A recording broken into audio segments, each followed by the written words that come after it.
मुट्ठी में कुछ सपने लेकर भरकर जेबों में आशाएं, दिल में है अरमान यही कुछ कर जाएं कुछ कर जाएं। सूरज सा तेज नहीं मुझको दीपक सा जलता देखोगे, अपनी हद रोशन करने से तुम मुझको कब तक रोकोगे, तुम मुझको कब तक रोकोगे।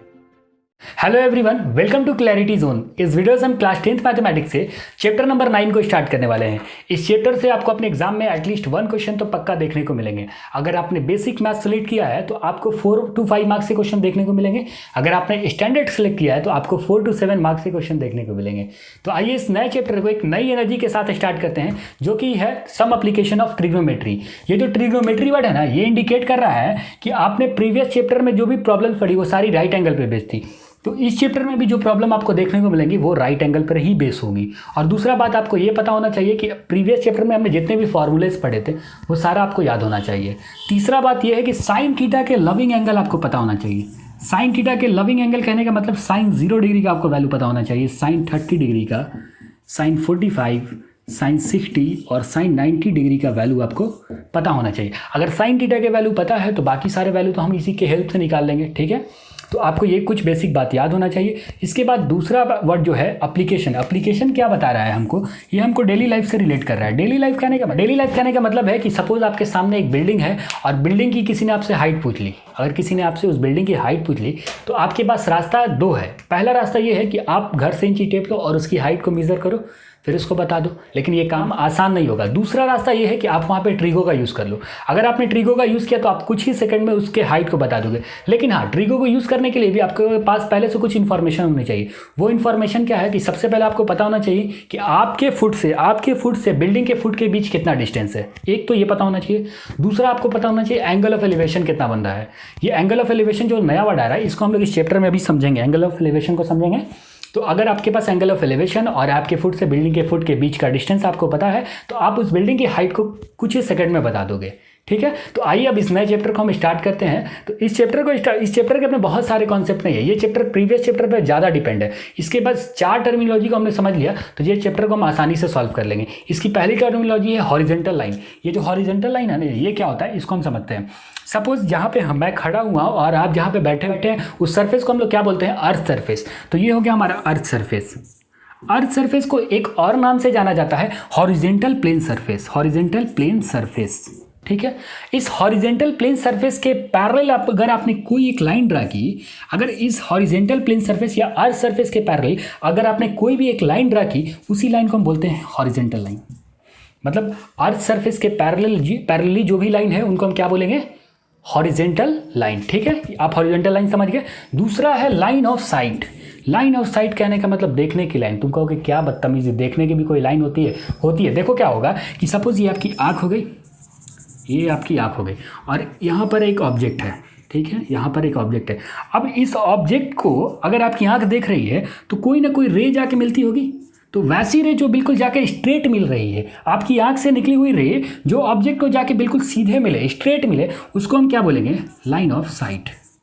आपकी आंख से जो सीधी रे निकलती है, बिल्कुल स्ट्रेट रे निकलती है, उसी को हम क्या बोलते हैं, लाइन ऑफ साइट। अगर आपको इस रेस को एब्जॉर्ब करना कभी, तो आपने बचपन में लेज़र लाइट देखी होगी। आपने को इस लेज़र लाइट को यहाँ पे लगाना है, आँख के पास लगाना है और फिर उसको फील करना। देखोगे कि जहाँ जहाँ आप देखोगे वहाँ वहाँ वो रेस पड़ेगी, वो रेस रेड कलर वाली रेस पड़ेगी। उसी को हम क्या बोलते हैं, जो बिल्कुल एकदम स्ट्रेट होती है, उसी को हम क्या बोलेंगे, लाइन ऑफ साइट बोलेंगे, ठीक है। आप लाइन ऑफ साइट के बारे में भी समझ गए। अब एक और बात कि आँख तो हमेशा सीधी देखेगी नहीं, आँख कभी नीचे देखेगी, कभी ऊपर देखेगी, कभी दाएं कभी बाएं, इस तरीके से घूमते रहेगी आँख। हमारा सर जो है वो कांस्टेंट तो नहीं रहने वाला, ऊपर नीचे होने वाला है। तो इस क्लास में हम ऊपर और नीचे के बारे में पढ़ेंगे कि आँख को हम ऊपर और नीचे घुमाएंगे। अभी दाएं बाएं नहीं घुमाएंगे, दाएं बाएं आगे वाले क्लास में पढ़ेंगे। तो ऊपर और नीचे देखने की वजह से जो एंगल बनेगा उस एंगल को समझते हैं। तो पहला है हमारा क्या, एंगल ऑफ एलिवेशन। इसको हम कह सकते हैं, ये तीसरी टर्मिनोलॉजी है। एंगल ऑफ एलिवेशन क्या होता है कि सपोज ये आपकी आइज़ है, ये आपकी आई हो गई, ज़्यादा बड़ी बन गई। सपोज ये आपकी आई हो गई और यहाँ पर एक ऑब्जेक्ट है, ठीक है। आपकी आई से एक रेज निकली और इसने जाके ऑब्जेक्ट को टच कर लिया, तो इस रे को हम क्या बोलेंगे, line of site. Line of site, ठीक है। आपकी रेज से एक और रेज निकल रही जो कि ग्राउंड सरफेस के पैरेलल है, इसको हम क्या बोलेंगे, हॉरिजॉन्टल लाइन। तो हॉरिजॉन्टल लाइन और लाइन ऑफ साइट के बीच जो एंगल बनता है उसको हम क्या बोलेंगे, एंगल ऑफ एलिवेशन। इस थीटा को हम क्या बोलेंगे, एंगल ऑफ एलिवेशन। तो ऊपर जब भी हम देखेंगे ऑब्जेक्ट को, जब भी ऊपर देखेंगे तो कौन सा एंगल बनेगा? Angle of elevation. और एंगल ऑफ एलिवेशन किसको बोलते हैं? हॉरिजेंटल लाइन और लाइन ऑफ साइट के बीच के एंगल को। अब दूसरा angle of depression. Angle of depression कुछ नहीं है, सपोज आप इस बार यहाँ खड़े हो, आपकी आँख यहाँ पर है, इस बार आपकी आँख यहाँ पर है और ऑब्जेक्ट यहाँ पर है, ऑब्जेक्ट यहाँ पर है। अगर इसको आपको देखना होगा तो आपको अपना सर नीचे करना पड़ेगा, ठीक है, आपको अपना सर नीचे पकड़ना पड़ेगा, आप ऑब्जेक्ट को देख लोगे। उसके बाद क्या कि आपको एक हॉरिजेंटल लाइन चाहिए। ये ग्राउंड है हमारा, ये हमारा अर्थ सरफेस है, इसके पैरेलल लाइन एक यहाँ से ड्रा कर लो। तो ये जो हॉरिजेंटल लाइन है और ये लाइन ऑफ साइट है, लाइन ऑफ साइट, इन दोनों के बीच जो एंगल बन रहा है इसी को हम क्या बोलेंगे? Angle of depression. Angle of elevation और एंगल ऑफ डिप्रेशन कुछ नहीं है, बस ऊपर से अगर आप नीचे देख रहे हो तो उस टाइम जो एंगल बनेगा उसको हम क्या बोलेंगे? Angle of depression. अगर नीचे से ऊपर देख रहे हो उस टाइम जो एंगल बन रहा है उसको क्या बोलेंगे हम? Angle of elevation. बस यही 4 पॉइंट है। अगर आप एक और बात कि अगर आप सीधा देख रहे हो तो उस केस में एंगल कौन सा बनेगा? एंगल ऑफ एलिवेशन बनेगा कि एंगल ऑफ डिप्रेशन? तो उस केस में कोई एंगल नहीं बनेगा, क्योंकि कोई एंगल नहीं बनेगा। अगर आप सीधा देखोगे तो यही लाइन ऑफ साइट हुई और यही आपका हॉरिजेंटल लाइन हो गया, तो इस बीच तो कोई एंगल नहीं बना, 0 डिग्री का एंगल बन गया, लाइन के ऊपर लाइन हो गई, तो ये तो 0 डिग्री का एंगल बन गया। तो उस केस में एंगल नहीं बनता जब आप सीधा देखोगे। एंगल तभी बनेगा जब आप ऊपर देखो, नीचे देखो, या तो दाएं या बाएं देखो। तो दाएं बाएं वाला केस अपने को पढ़ना नहीं, अपने को ऊपर नीचे वाला ही पढ़ना है। तो एक हो गया एंगल ऑफ एलिवेशन, दूसरा होगा एंगल ऑफ डिप्रेशन। बस यही इतने कॉन्सेप्ट है। बाकी जो नए कॉन्सेप्ट होंगे उनको हम क्वेश्चन में सीखते जाएंगे। तो आइए क्वेश्चन नंबर 1 को सॉल्व करते हैं। एंगल ऑफ एलिवेशन और एंगल ऑफ डिप्रेशन को दोबारा डिस्कस कर लेते हैं। वहाँ पे बहुत ज़्यादा हौच पौच हो गया था। एंगल ऑफ एलिवेशन हमने क्या पढ़ा कि अगर कोई ऑब्जेक्ट ऊपर की तरफ है, सपोज एक काइट उड़ रही है, अगर उसको हमारी आई देखेगी तो हमारी आँख से एक रेज निकलेगी जो कि इस काइट को डायरेक्ट जाकर टच करेगी, जो बिल्कुल सीधी होगी। तो इसको हम क्या बोलते हैं? लाइन ऑफ साइट बोलते हैं। इसको हम लाइन ऑफ साइट बोलते हैं। और एक ऐसी रेज होगी जो कि ग्राउंड के पैरेलल हो, एक ऐसी भी रेज होगी जो कि ग्राउंड के पैरेलल हो, उसको हम क्या बोलते हैं? हॉरिजेंटल लाइन, ठीक है। और इस हॉरिजेंटल लाइन और लाइन ऑफ साइट के बीच जो एंगल बनता है उसको हम क्या बोलते हैं? Angle of elevation. इस थीटा को हम क्या बोलेंगे? एंगल ऑफ एलिवेशन, ठीक है, क्लियर रहा। अब दूसरा केस क्या बनता है कि सपोज आप टॉप पर हो, यहाँ पर आपकी आँख है और नीचे में बॉल है। अब उसको आपको देखना है तो आपकी आँख से एक रेज निकलेगी जो कि जाके बॉल को सीधे मिलेगी। इस रे को हम क्या बोलेंगे? इस रे को हम बोलेंगे लाइन ऑफ साइट, ठीक है, ठीक है, ठीक है। अब आपकी आँख से एक और रेज निकल रही है जो कि इस ग्राउंड के, ये जो ग्राउंड है या हॉरिजेंटल प्लेन सरफेस है, इसके क्या है? पैरेलल होगी। एक यहाँ से भी रेज निकलेगी जो कि पैरेलल होगी हॉरिजेंटल प्लेन सरफेस को। इसको हम क्या बोलेंगे? हॉरिजेंटल लाइन बोलेंगे। इसको हम क्या बोलेंगे? हॉरिजेंटल लाइन बोलेंगे। फिर से वही बात कि हॉरिजेंटल लाइन और लाइन ऑफ साइट के बीच जो एंगल बनता है उसको हम क्या बोलेंगे? Angle of depression. लेकिन इस बार क्या? नीचे देखते टाइम बोलेंगे। अगर नीचे देखते टाइम एंगल बना तो उसको हम क्या बोलेंगे? Angle of depression. अगर ऊपर की तरफ देखने के टाइम एंगल बन रहा है तो उसको हम क्या बोलेंगे? Angle of elevation. यही है। तो आइए अब पहले क्वेश्चन को सॉल्व करते हैं। क्वेश्चन नंबर 1 क्या बोल रहा है कि ए सर्कस आर्टिस्ट 20 मीटर, अच्छा पहले इसको मिटाना पड़ेगा, इसको मिटाते हैं। तो आइए अब इस एक्सरसाइज के पहले क्वेश्चन को सॉल्व करते हैं। पहला क्वेश्चन क्या बोल रहा है? A circus artist which is climbing a 20 metre rope which is tightly stretch up, मतलब उसको लास्ट खींच दिया गया, अब इससे ज़्यादा नहीं खिंचाएगा, and tied from the top of the vertical pole to the ground.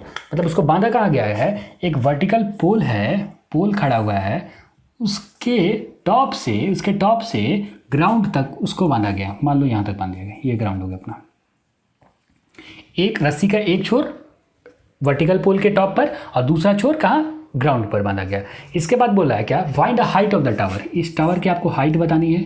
इसके बाद क्या बोल रहा है? If the angle made by the rope with the ground level. Ground level कहने का मतलब क्या कि ये जो टावर कहीं ना कहीं ग्राउंड ही पे ना खड़ा होगा। मान लो ये हो गया आपका ग्राउंड लेवल, ये टावर यहाँ पे खड़ा हुआ, टावर यहाँ पे खड़ा हुआ है और ये हो गया ग्राउंड लेवल। तो if the angle made by the rope with the ground level is 30 degree, मतलब ये रोप से ग्राउंड लेवल के बीच का जो एंगल है वो कितना दिया हुआ है? 30 डिग्री, ठीक है। अब यहाँ से कुछ बातें हिडन होगी कि आप कोई भी बिल्डिंग है या हम है या फिर टावर खड़ा हुआ है या कोई भी खड़ा हुआ है, अगर ग्राउंड की सरफेस से खड़ा हुआ है तो वो ग्राउंड से एंगल हमेशा कितना डिग्री का बनाएगा? 90 डिग्री का। ये सारी बातें हमको पता होती है, ठीक है। अब जैसे ये 90 डिग्री आ गया और ये रोप है, रोप का लेंथ कितना दिया हुआ था? 20 मीटर। ये चीज़ दिया हुआ हमको 20 मीटर। और इस 90 डिग्री की वजह से एक ट्रायंगल राइट एंगल ट्रायंगल बन गया। अगर इसका नाम ए है, इसका नाम बी है और इसका नाम सी है तो हमको ए बी बताना है। और ए बी क्या? परपेंडिकुलर का काम कर रहा है। ये एच से कंफ्यूज नहीं होना है। ये एच का मतलब है हाइट ऑफ टावर, ठीक है। हाइट ऑफ टावर हमको बताना है जो कि परपेंडिकुलर का काम कर रहा है राइट एंगल के ट्रायंगल। तो हमको परपेंडिकुलर ही निकालना है। तो हमारे पास क्या क्या? हमारे पास हाइपोटेनस गिवन है और एक एंगल गिवन है। कोई ऐसा ट्रिग्नोमेट्रिक रेशियो बताओ जिसके अंदर परपेंडिकुलर और हाइपोटेनस आता हो, आपके पास दो, एक तो साइन थीटा है और दूसरा क्या है, कॉसेक थीटा। हम साइन थीटा को यूज़ करते हैं। साइन थीटा बराबर क्या हो जाएगा, साइन थीटा बराबर हो जाएगा परपेंडिकुलर अपॉन हाइपोटेनस। ठीक है, अब देखो थीटा की जगह पे क्वेश्चन ने कितना दे रखा है, थीटा की जगह पे 30 डिग्री दे रखा है, तो थीटा की जगह पे रखो 30 साइन 30 डिग्री, और परपेंडिकुलर की जगह पर क्या है, परपेंडिकुलर की जगह पर ए बी है। ठीक है, ए बी, और एच की जगह पर, हाइपोटेनस की जगह पर ए सी है, हाइपोटेनस की जगह पे आपने क्या रख दिया, ए सी। अब साइन 30 का जल्दी से आप वैल्यू बता दो, साइन 30 का क्या वैल्यू होगा, 1/2। बहुत बढ़िया। इसके बाद क्या, ए बी तो दिया हुआ नहीं, ए बी को तो निकालना ही है, ए बी को हम ऐसे लिख देते हैं ए बी, और ए सी क्वेश्चन ने कितना दे रखा है, 20। तो 20 को हमने, अब ये 20 कितना बार में कट जाएगा, 10 बार में कट जाएगा, और 10 को इधर मल्टीप्लाई, अब 10 को इधर मल्टीप्लाई कर देते हैं तो 10 इधर आएगा, तो क्या हो जाएगा, ए बी बराबर कितना हो गया, ए बी बराबर 10 मीटर, मतलब हाइट ऑफ टावर बराबर 10 मीटर। यही क्वेश्चन होगा। तो बस आप जैसे जैसे क्वेश्चन को सॉल्व करते जाओगे ये सारी क्लैरिटी आपके अंदर आती जाएगी कि आपको कब कौन से रेशियो उठाने हैं। तो आपको ज़रूरत के हिसाब से अगर यहाँ पे अगर सपोज कि बेस निकालना होता, अगर हमको बेस निकालना होता तो हम कौन सा थीटा लगाते हैं, हम कॉस थीटा लगाते हैं, क्योंकि कॉस थीटा लगाते हैं इस वजह से बेस और हाइपोटेनस का रेशियो मिलता जाएगा। तो हम आगे के क्वेश्चन में ये सारी चीज़ें सीखते जाएंगे। तो जैसे जैसे क्वेश्चन बढ़ता जाएगा वैसे वैसे हमारा भी लेवल बढ़ता जाएगा। तो मिलते हैं अगले वीडियो में। Thank you so much for watching.